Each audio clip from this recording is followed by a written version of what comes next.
Bonjour à tous, donc nous voici pour la correction des deux exercices pour aujourd'hui. Donc le premier c'était Once Upon a Time, le deuxième c'est l'exercice de confinement. Alors, dans Once Upon a Time, on nous explique que nous avons un passionné de mathématiques qui est Bill McRae et qui a une vache qui s'appelle Connie the Cow et Shirley the Sheep qui est un mouton. Et il veut les mettre dans des enclos. Les enclos, il leur a mis une forme un peu particulière, puisque ce sont d'un côté ce qu'on appelle ici une couronne, ça c'est pour Shirley the Sheep, et à l'intérieur là, c'est l'endroit où vous pourrez aller Connie the Cow, et c'est un disque. Donc ça s'appelle une couronne, hein. Et puis ça c'est un disque. Et ces deux, ils sont pas faits n'importe comment. Au départ on a pris un rectangle, et puis on prend un centre, un sommet comme centre, et on fait un premier cercle qui passe par le premier point, un premier cercle qui passe par le deuxième point, et un troisième cercle qui passe par le troisième. Et on fait 7 RC à l'intérieur, puis après, l'écart entre ces deux cercles-là, on en parlera après comment on le calcule. Alors, je vous demandais de calculer ça avec deux valeurs, enfin deux rectangles différents. La première fois, il y avait 3, 4, et en fait, je vous donnais directement cette valeur-là. F et 5. Alors nous sommes en cinquième, et en cinquième, on n'a pas encore les connaissances pour calculer cette longueur-là. Quand vous serez en quatrième, vous aurez un théorème qui s'appelle le théorème de Pythagore qui vous permettra de le calculer. Le théorème de Pythagore permet de calculer notamment la diagonale d'un rectangle dont on connaît la longueur et la largeur. Alors maintenant, occupons-nous de calculer l'air l'air de la surface que peut brouter notre ami Connie the Cow. C'est quoi cette forme-là? Bon, je pense que celui-là c'est assez évident, c'est un disque. Si c'est un disque, pour calculer son aire, on rappelle c'est pi r carré. Donc pour Connie the Cow, donc l'aire pour Connie,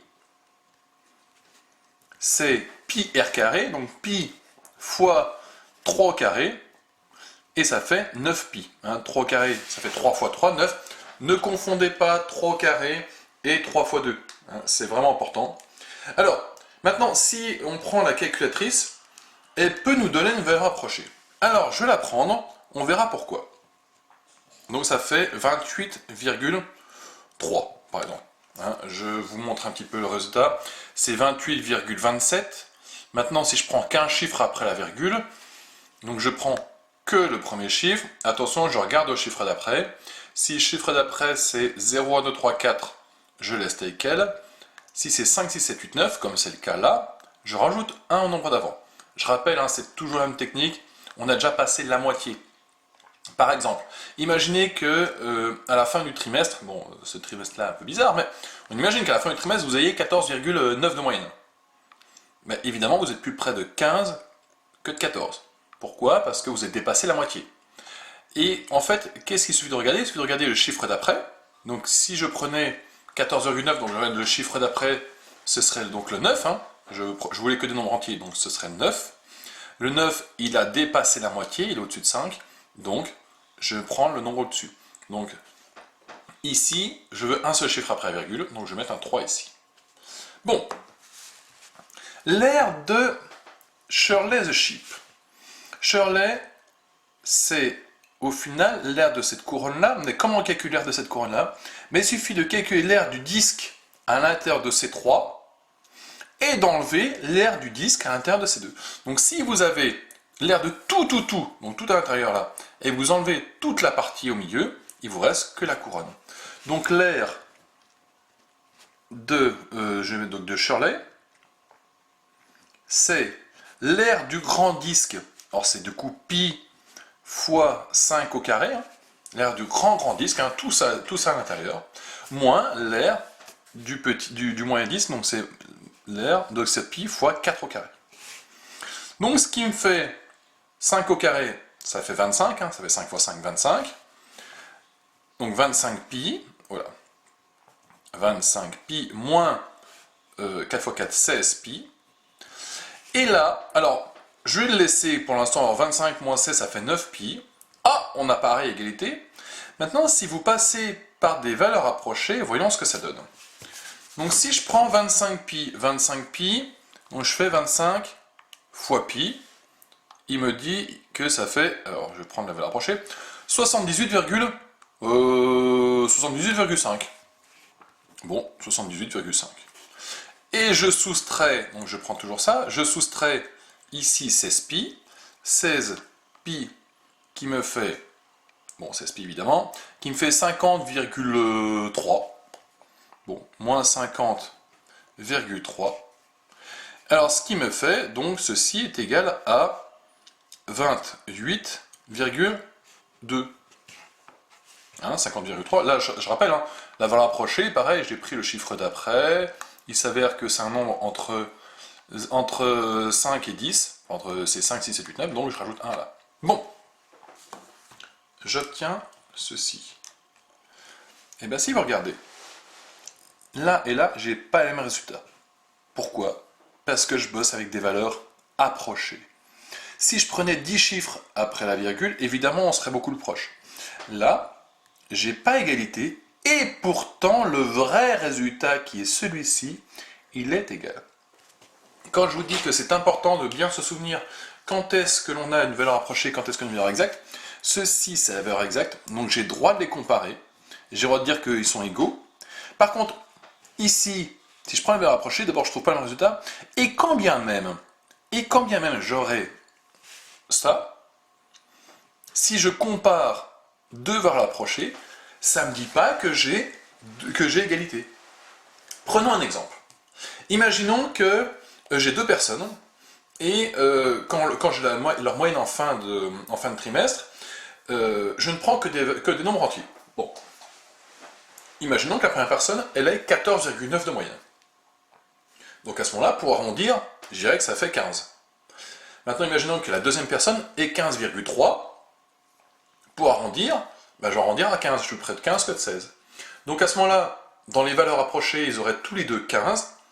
Et pourtant, les deux notes ne seraient pas égales.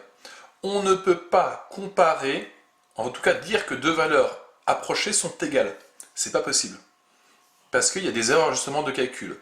Donc si on veut comparer, si on veut dire que deux valeurs sont égales, et on est obligé de garder des valeurs exactes. Donc si on garde des valeurs exactes, et ben c'était 9pi. Quand je vous dis que c'est important de savoir bien faire distinction entre valeurs exactes et valeurs approchées, et ben là on a un cas typique de ça. Bien. Passons au deuxième exercice. Le deuxième exercice, c'est l'exercice de confinement. Alors, nous avions des personnes qui viennent. Je rappelle que pour que l'on puisse être dans la même salle, il faut qu'il y ait 1 mètre d'écart entre deux personnes. Donc si on a 1 mètre d'écart entre deux personnes, c'est comme si chacun avait un cercle de 50 cm autour de lui. La première question, c'est calculer l'aire de la surface de la salle. Alors, la surface de la salle, c'est ça. Alors, je pense qu'on voit assez vite comment elle est construite. C'est un grand rectangle. Voilà. Un grand rectangle et puis un triangle. Alors le grand rectangle, longueur fois largeur, alors ça tombe bien. Pensez toujours quand vous avez un dessin, peut-être à reporter longueur. Ici j'ai 4,5 mètres. Ici j'ai 7 mètres. Ici, alors on me dit AD égale FG, ça fait 2 mètres. Ça fait 2 mètres. Et puis EH 1,5. Bon. Calculons pour commencer l'aire du grand rectangle. Voilà, deux grands rectangles, longueur fois largeur. Celui-là, on va aller assez vite là-dessus. Donc, R du rectangle, c'est 4,5 fois 7. 4,5 fois 7, bon après, il suffit de compter, et ça fait 31,5. Voilà. Une fois que l'on a fait l'aire du rectangle, il va falloir ajouter à ça l'aire du triangle.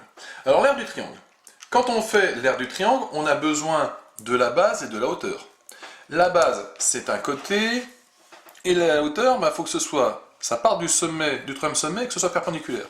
Bon, on n'a pas trop le choix, elle est déjà tracée la hauteur. Il n'y a que celle-ci qu'on a, 1,5. Donc il me faut cette longueur-là. Si ça c'est la hauteur, il me faut ça comme base. Alors la base, est-ce que je peux calculer ça? Il suffit de regarder. J'ai 2 mètres, sachant que la totalité, c'est un rectangle ici, donc ça fait 7 mètres. Donc 2 mètres, il me reste 3 mètres au milieu. Donc, je vais calculer pour commencer df. Donc c'est égal à 7 moins 2, ça fait 3 mètres. Hein, ici j'ai 3 mètres. Plus qu'à finir l'aire, donc je vais mettre plutôt des lettres cette fois-ci de DEF. C'est base fois hauteur, donc 3 fois, donc 3 c'est la base qui est là. La hauteur c'est 1,5, donc 3 fois 1,5 divisé par 2. 3 fois 1,5, ça fait 4,5 divisé par 2, ça fait 2,25. Autrement dit, l'aire de la salle, il suffit de rassembler les deux, l'aire de la salle, c'est 31,5 plus 2,25, ce qui nous fait 33,75. Et on n'oublie pas que nous avons des unités. Allez, ici j'avais des mètres multipliés par des mètres, ça fait des mètres carrés. Ici c'était des mètres moins des mètres moins des mètres, ce sont des mètres. C'est exactement pareil que quand on fait du calcul littéral. Je multiplie des x et des x, ça fait des x au carré. Quand je les ajoute ou je les soustrais, je reste dans le même monde. Ce sont des x, des x, des x, bon ça reste des x. Bon puis là on est aussi en mètre carré, de toute façon c'est une surface aussi. Donc voici l'aire de la salle. Maintenant, la question était, est-ce que la salle est assez grande? Alors, nous avions, alors il y a un petit piège. Combien de personnes on a dans la salle? Il y a le conférencier, l'organisateur et 45 personnes. Bon, au total, ça en fait 47.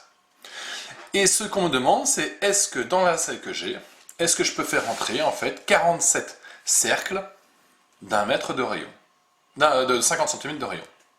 Bon, ben voilà la question qui était posée. Bon, et ben on est parti. On va déjà calculer l'aire d'un seul cercle. L'aire d'un seul cercle, c'est pareil que tout à l'heure, c'est pi fois, donc on va mettre r d'une personne. Voilà, l'aire d'une personne, c'est pi fois rayon carré, donc pi fois 0,5 au carré. 0,5 fois 0,5, ça fait 0,25 pi. Voilà, nous avons donc l'aire du cercle qui contient une personne. La question c'est est-ce qu'on peut en faire rentrer 47? Eh bien il suffit de faire 47 fois ça.